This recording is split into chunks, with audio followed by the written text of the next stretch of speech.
HR Mohan గారు మీరు మ్యూట్లో ఉన్నారు. ఆచార్య గారు మాట్లాడండి. విజయార్య గారు నమస్కారం. నమస్తే. నమస్తే అందరికీ నమస్తే.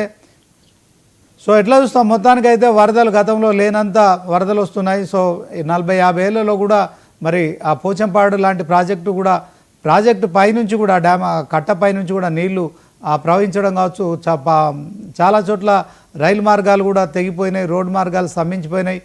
మరి వాహనదారులు ఎక్కడికక్కడ మరి రోడ్లు తెగిపోవడంతో కమ్యూనికేషన్ కట్ అవుతుంది. మొత్తానికి తెలంగాణ రాష్ట్ర వ్యాప్తంగా మరి జూలైలో అనావృష్టి ఉన్నాయి, ఇప్పుడు అతివృష్టి. సో మొత్తానికి రైతులు ఒకవైపు యూరియా కష్టాలు, మరొక వైపు వరదల కష్టాలు. వీటన్నిటినీ మరి మొత్తానికి రాజకీయాలన్నీ పక్కన పెట్టి 3 పార్టీలు కూడా మరి ప్రజల కోసం కావచ్చు. తర్వాత తెలంగాణ సీఎం రేవంత్ రెడ్డి ఇవాళ మరి ఏరియల్ వ్యూ సర్వే కూడా వెళ్ళడం కావచ్చు. సో మొత్తానికి దీన్ని ఎలా చూస్తారు చెప్పండి ఆచార్య గారు.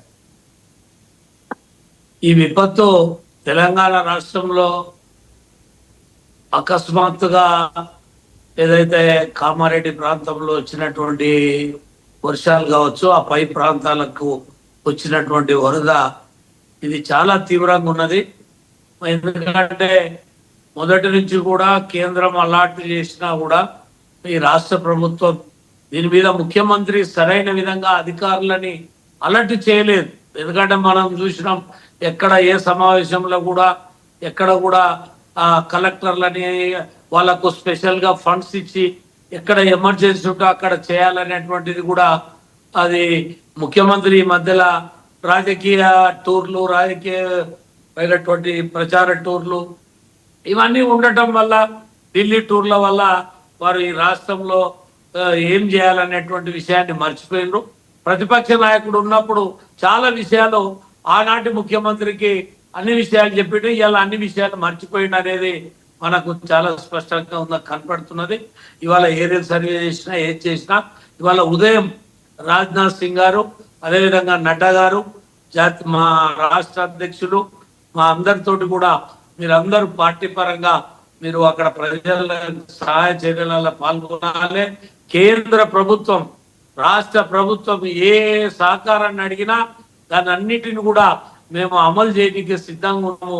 రాష్ట్ర ప్రభుత్వము ఈ ఏదైతే రిపోర్టుని మాకు పంపిస్తే మేము ఖచ్చితంగా అన్ని విధాలా ఆదుకుంటామని చెప్పి కేంద్ర మంత్రులు కూడా ఈరోజు ఉదయము ఏదైతే వర్చువల్ మీటింగ్ లో అందరితో కూడా చెప్పడం జరిగింది. మరి ముఖ్యంగా వెంటనే ఈ రాష్ట్రంలో ఏ ప్రాంతంలో ఎప్పుడు వర్షాలు వస్తావో తెలియదు, అక్కడ వచ్చిందని మన దృష్టి అంతా అక్కడనే పెట్టుకుంటుంటే ఎక్కడ వర్షం ఎప్పుడు వస్తుందో తెలియని పరిస్థితి ఉంటుంది. అన్ని ప్రాంతాలని అలర్ట్ చేయాలి. ముఖ్యంగా హైదరాబాద్ లో కూడా ఏదైతే ఈ వరద ప్రాంతాలు ఏవైతే ఉంటావో, వరదతోటి వచ్చేటువంటి ప్రాంతాల నుంచి ఈ వాళ్ళని ఇళ్లలో నుంచి కూడా వాళ్ళకు సేఫ్ జోన్ పంపించాల్సినటువంటి అవసరం ఉందనేటువంటి విషయాన్ని కూడా ప్రభుత్వం అన్ని విధాలుగా బేసిజాలకోకుండా అన్ని డిపార్ట్మెంట్స్ ని ఏకం చేసి అన్ని రాజకీయ పార్టీలను కూడా అవసరమైతే ఏదైతే మీటింగ్ పెట్టి ఎమ్మెల్యేలు, ఎంపీలు, కేంద్ర మంత్రులు, రాష్ట్ర మంత్రులు అందరితో కూడా ముఖ్యమంత్రి హుందాగా వ్యవహరించాలనేది మేము కోరుతున్నాం. ఇది ఎందుకంటే ఇది రాజకీయాలకు సంబంధించినటువంటి అంశం, మన మీద క్రిటిసైజ్ చేసేటువంటిది కాదు. ఎన్నడూ లేనటువంటి విధంగా ఈ వర్షాలు రావడం, రోడ్డు మార్గాలు, రైలు మార్గాలు విచ్ఛిన్నమైపోయినాయి. దీన్ని ఇవాళ మనం కాపాడుకోవాల్సినటువంటి అవసరం ఉంది, అలర్ట్ కావాల్సినటువంటి అవసరం ఉంది అనేది